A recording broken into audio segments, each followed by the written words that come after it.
Et puis, imaginez maintenant un endroit où depuis des semaines, des passagers seraient totalement coupés du monde extérieur, sans le moindre cas de coronavirus. A priori, eh bien, c'est ce que vivent 1700 passagers d'un bateau de croisière parti de Venise en janvier, qui vient de faire le tour du monde. Voilà le bateau de retour en Méditerranée. Les 4 Français à bord vont devoir quitter leur cocon. Ils auraient bien voulu débarquer à Marseille pour limiter les déplacements et le risque de contamination en rentrant chez eux. Mais le préfet a dit non, Jienne Bergaoui. Absolument pas de dérogation donc pour cet immense bateau de croisière.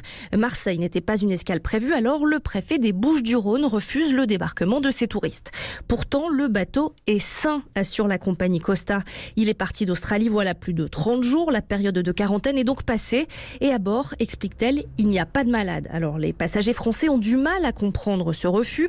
On vient tout juste de joindre l'un d'entre eux. Tendez l'oreille, la liaison est difficile. Il n'y a aucun passager qui a mis le pied à terre. Donc on vit complètement dans une bulle. C'est très compliqué. Il y a énormément de personnes âgées, de personnes handicapées à bord. Donc c'est très très anxiogène pour beaucoup de personnes du bateau.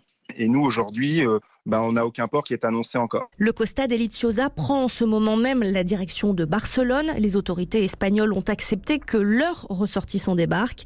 Le bateau devrait ensuite rejoindre le port de Venise, son point de départ. En attendant, malgré l'inquiétude, les passagers reconnaissent qu'ils sont à l'abri de la crise sanitaire. Personne ne porte de gants, de masques. Les activités culturelles sont maintenues et ils ont même pu assister tous ensemble à la messe de Pâques.